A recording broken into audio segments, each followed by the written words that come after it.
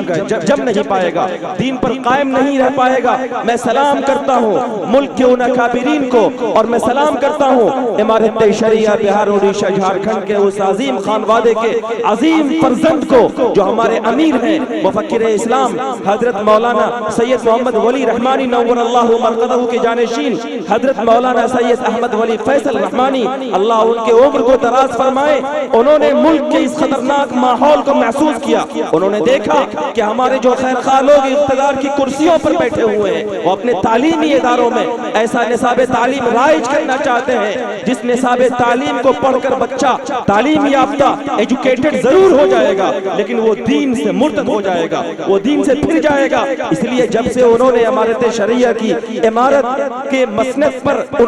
فائز ہوئے ہیں، ان کی سب سے پہلی ترجیح یہ ہے کہ اپنی نسلوں کے لیے ایسے ادارے قائم کیے جائیں، ایسے تعلیم گاہوں کا قیام کیا جائے جن تعلیم گاہوں میں بیٹوں کے لیے، بیٹیوں کے لیے، نئی نسل کے لیے جدید تعلیم کے انتظام کے ساتھ ساتھ قرآن کی بھی تعلیم ہو. انہیں سب سے پہلے اللہ کی معرفت سکھائی جائے، رسول پاک کا سچا عشق سکھایا جائے، اور اللہ کی معرفت، رسول پاک کے عشق کے ماحول میں ان کو جدید تعلیم سے بھی آراستہ کیا جائے، تاکہ ملک کا یہ بچہ جب بڑا ہو تو اس کے ایک ہاتھ میں اگر ملک کا قانون ہو تو دوسرے ہاتھ میں اللہ کی شریعت اور نبی پاک صلی اللہ علیہ وسلم کا عشق ہو، جس کے بنیاد پر وہ دنیا کی کسی بھی طاقت سے اپنے ایمان کا سودا نہ کر سکے. اس لیے میرے بھائی اور میرے بزرگوں، ضرورت ہے اپنے اکابرین کے فکر کو مضبوط کرنے کی، ان کے ہاتھ کو مضبوط کرنے کی، ان کی تحریک کو مضبوط کرنے کی. آج اگر امارت شریعہ کی یہ تحریک ہے کہ وہ ہر ضلع میں ایک CBSE اسکول بنانا چاہتی ہے کم از کم،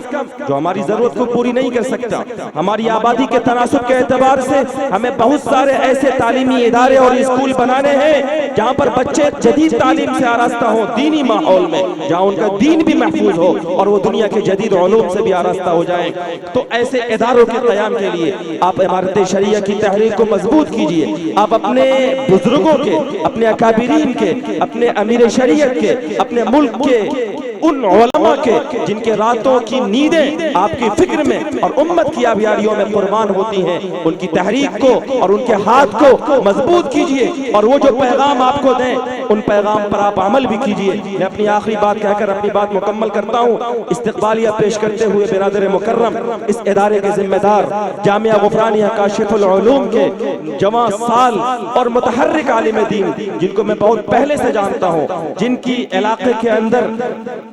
دینی سرگرمیوں سے میں واقف ہوتا رہتا ہوں، اور اس ادارے کے تعلق سے ان کی جو کامیاب کوشش ہے، آج میں نے پہلی بار اس ادارے کو دیکھا، دل کو سکون ملا. جنگل میں منگل جو تعبیر ہے، اگر کہا جائے تو یہ تعبیر اس پر بالکل فٹ آتی ہے. مولانا حسن الرحمان نے اپنے خطبہ استقبالیہ میں جس درد کا اظہار کیا، لوگوں یہ اس امت کا ایک بڑا المیہ ہے کہ اس امت کے اندر ہمارے لیے رونے والا، ہمارے لیے تڑپنے والا، ہمارے لیے فکر کرنے والا، اپنے گھر خود کو اور اپنی ضرورتوں کو قربان کر کے ہمارے لیے اپنے ساری توانائی کو اور اپنی صلاحیت کو لگانے والا اولن تو بہت کم ہے. اور جو لوگ کام کرتے ہیں بدقسمتی ہماری ہے کہ ہم ان کی ٹانگیں کھینچتے ہیں. ہم ان کی حوصلہ افزائی کرنے کے بجائے ہم ان کی حوصلہ شکنی کرتے ہیں. یاد رکھیے میں ایک پیغام سنا کر اپنی بات مکمل کرتا ہوں. امام کائنات صلی اللہ علیہ وسلم نے ایک موقع سے دو طرح کے لوگوں کا تذکرہ کیا. ایک شخص کا تذکرہ کیا, آپ نے فرمایا کہ یہ بڑا مبارکباد ہے اور یہ بڑا اچھا آدمی ہے. اور ایک شخص کا تذکرہ کیا, آپ نے فرمایا کہ یہ بڑا برا آدمی ہے اور اس شخص کے لیے ہلاکت ہے. آپ مجھے بتائیے بسیٹھا کے لوگ جو یہاں بیٹھے ہیں اور اطراف کے لوگ, کیا آپ سچی زبان سے اپنے لیے دعا سننا چاہتے ہیں یا اپنے لیے بد دعا سننا چاہتے ہیں؟ آپ دعا سننا چاہتے ہیں تو ہاتھ اٹھائیے. ماشاءاللہ سب لوگ دعا سننا چاہتے ہیں. امام کائنات صلی اللہ علیہ وسلم نے فرمایا طوبی لعبد, مبارکباد کے مستحق ہے اور بڑا قابل قدر ہے, بڑی بھلائی ہے, بڑی اچھائی ہے اس بندے کے لیے. سوال کس بندے کے لیے؟ سنیے گا اور کوشش کیجئے گا کہ آپ اسی گروپ میں ہوں, دوسرے گروپ میں نہ ہوں. آقا نے فرمایا جعلہ اللہ مفتاحا للخیر ومغلاقا للشر, مبارکباد کا مستحق ہے وہ بندہ جس کی کوششوں سے, جس کی زبان کے بول سے, جس کے اعضاء و جوارح کی حرکتوں سے سماج کے اندر, سوسائٹی کے اندر, معاشرے کے اندر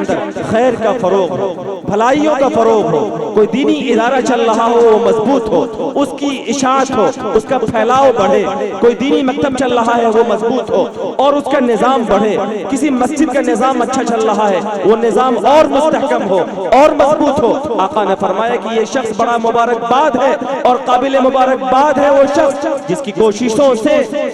مفتاحا للخیر, خیر, بھلائی, اچھائی معاشرے کے اندر پھیلے. ومغلاقا للشر, اور جس کی زبان سے, جس کی کوششوں سے برائی بند ہو جائے. اگر جامعہ غفرانیہ کاشف العلوم آپ کے ادارے میں کام کر رہا ہے تو آپ کی ذمہ داری ہے کہ آپ کام کرنے والوں کی حوصلہ افزائی کیجیے. اور اگر کسی طرح کی کوئی شکایت آپ کہیں سنیں, شکایت کرنے والوں کے منہ کو بند کیجیے. اگر واقعتاً کوئی شکایت آپ کو ہے اور حق بجانب ہے آپ اپنی شکایت میں, اب آ جائیے دفتر اہتمام میں اور اپنے بھائی کے ہاتھ کو پکڑ کر انہیں نصیحت کیجیے تاکہ وہ اپنی کمی کی اصلاح کر سکیں. لیکن لوگوں, آپ ہوٹلوں پہ, چوک چوراہوں پہ, اپنی نجی مجلسوں میں اور اپنے گھر کے دالانوں میں اور بیٹھکوں میں مجلسیں کر کے کسی مسجد کے نظام کو خراب کرنا چاہیں, کسی ادارے کے چلتے ہوئے اور کسی پھلتے پھولتے ادارے کو ختم کرنے کے لیے اور کسی ملی تنظیم کو زخم اور نقصان پہنچانے کے لیے کوئی کام کرتے ہیں تو سنیے, امام کائنات نے فرمایا میری بات ہو تو میرے منہ پہ دے ماریے. اس نبی نے فرمایا جس نے کبھی جھوٹ نہیں بولا اور جس کی زبان سے نکلا ہوا ایک حرف سچا ہے. آپ نے فرمایا ویل لعبد جعلہ اللہ مغلاقا للخیر ومفتاحا للشر, ہلاکت ہو اس شخص کے لیے, برباد ہو جائے وہ شخص جس کی کوشش سے سماج کے اندر برائی پھیل جائے, جس کی کوشش کی وجہ سے سماج میں چلنے والا ایک دینی ادارہ اس کو نقصان ہو جائے, مسجد کا بڑا مستحکم نظام وہ بند ہو جائے, کوئی ملی تنظیم ہو اس کے کام کرنے والوں کی حوصلہ شکنی ہو, وہ تنظیم کمزور ہو جائے. کوئی بھی خیر کا کام اگر سماج میں ہو رہا ہے, اگر کسی کوشش کی وجہ سے وہ خیر کا کام بند ہوتا ہے تو امام کائنات نے بددعا دی ایسے شخص کو کہ یہ شخص ہلاک ہو جائے, برباد ہو جائے. لوگوں, ہماری عافیت, ہماری نسلوں کی عافیت اسی میں ہے کہ خیر کا کام اگر میں کر رہا ہوں, ہمارے سماج کا کوئی کر رہا ہے, ہماری برادری کا کوئی کر رہا ہے, ہمارے علاقے کا کوئی کر رہا ہے یا کوئی کسی بھی علاقے کا کر رہا ہے, اگر وہ خیر کا کام ہے تو آپ یہ مت دیکھیے کہ کون کر رہا ہے, آپ یہ دیکھیے کہ خیر کا کام ہے اور اس لیے آپ اس کا ہاتھ مضبوط کیجیے. اور اگر کوئی شر کا کام ہے, کوئی برائی کا کام ہے تو یہ مت دیکھیے کہ یہ کون کر رہا ہے, آپ برائی کے کام پر تالا لگائیے. اگر آپ ایسا کرتے ہیں آپ اچھے لوگ ہیں اور یہی قرآن کا پیغام ہے, تعاونوا علی البر والتقوی ولا تعاونوا علی الاثم والعدوان, کہ نیکی اور بھلائی کے کاموں میں ایک دوسرے کی مدد کرو. جامعہ غفرانیہ کاشف العلوم ایک زندہ ادارہ ہے اور کام کرتا ہوا ادارہ ہے. آپ اس ادارے کو اس کی عمارت سے مت ناپیے. مفکر اسلام حضرت مولانا سید محمد ولی رحمانی نور اللہ مرقدہ, سابق امیر شریعت امارت شریعہ, جب 2018 میں ضلع کے ایک بڑے ادارہ مدرسہ فلاح المسلمین میں تشریف لائے تھے اور اس مدرسے کے اندر 2 سال کے اندر فارغ 64 حفاظ کی دستار بندی حضرت نے فرمائی تھی تو حضرت نے ایک بات کہی تھی. حضرت نے فرمایا تھا کہ اے لوگوں, آج ہمارا المیہ یہ ہے کہ ہم اداروں کو عمارت سے ناپتے ہیں, کسی ادارے کے پاس بڑی بلڈنگ ہے، بڑی عمارت ہے، ہم کہتے ہیں کہ سبحان اللہ بڑا مدرسہ ہے، اور کسی ادارے کے پاس کم عمارت ہے اور چھوٹی عمارت ہے تو ہم کہتے ہیں کہ یہ چھوٹا مکتب ہے، چھوٹا مدرسہ ہے۔ حضرت نے فرمایا تھا کہ لوگوں مدرسوں کو عمارت سے مت ناپیے، مدرسوں کو اس کی خدمات سے ناپیے۔ اگر کوئی ادارہ حافظ تیار کر کے دے رہا ہے تو یہ حضرت کا جملہ ہے، وہ زندہ ادارہ ہے، اس ادارے کو مضبوط کیجئے، اس ادارے کو مزید فعال کیجئے اور اس ادارے کو آگے لے جائیے۔ قرآن نے کہا تعاونوا علی البر والتقوی، نیکی اور بھلائی کے کاموں میں ایک دوسرے کی مدد کرو اور برائی کے کاموں میں، ظلم و زیادتی کے کاموں میں کسی کی مدد مت کرو۔ اگر تم نیکی کے کام میں مدد کرو گے اللہ تمہیں بدلہ دے گا، لیکن اگر برائی کے کاموں میں تم ایک دوسرے کی مدد کرو گے، کسی ادارے کو نقصان پہنچانے کے لیے، کسی ملی تنظیم کو نقصان پہنچانے کے لیے تم کوئی سازش کرو گے، اللہ نے فرمایا واتقوا اللہ، اس اللہ سے ڈرو، ان اللہ شدید العقاب، جس کا عذاب بہت سخت ہے۔ آج تم کسی ادارے کو اپنی غلط کوششوں سے نقصان پہنچاؤ گے، لیکن وہ اللہ جس کی صفت شدید العقاب ہے، اگر اس کے عقاب میں، اس کی سزا میں تم آ جاؤ گے پھر تمہیں کوئی نہیں بچائے گا۔ اس لیے میرے بھائی اور میرے بزرگوں، اس مختصر وقت میں آپ کو جو معروضات میں نے عرض کیا اس کا خلاصہ بس یہ ہے کہ یہ عزیز بچے جنہوں نے حفظ قرآن کیا یہ بڑے مبارکباد کے مستحق ہیں۔ ان کی ذمہ داری اور ان کے گارجین کی ذمہ داری یہ ہے کہ پوری زندگی قرآن کو یاد رکھیں۔ دوسری ذمہ داری یہ ہے کہ اپنے اعمال کو قرآنی احکامات میں ڈھالیں تاکہ بشارتوں کے ہم مستحق ہو سکیں۔ ایک تیسرا پیغام جو میں نے میرے لیے بھی اور آپ سب کے لیے بھی عرض کیا کہ ہم اگر اللہ کے قرآن سے جڑیں گے دنیا کی کوئی طاقت ہمیں نقصان نہیں پہنچا سکتی۔ ایک چوتھی بات جو عرض کی کہ اس وقت ملک کے اور پورے عالم اسلام کے سامنے جو فتنے ہیں ان تمام فتنوں کا علاج بھی اللہ کا یہ قرآن ہے۔ قرآن سے جڑیں گے فتنوں سے ہماری حفاظت ہوگی۔ اللہ تبارک و تعالی ان باتوں پر ہم سب کو کہنے سننے سے زیادہ عمل کی توفیق عطا فرمائے۔ وما توفیقی الا باللہ علیہ توکلت و الیہ انیب، وآخر دعوانا الحمد للہ رب العالمین۔ ماشاءاللہ۔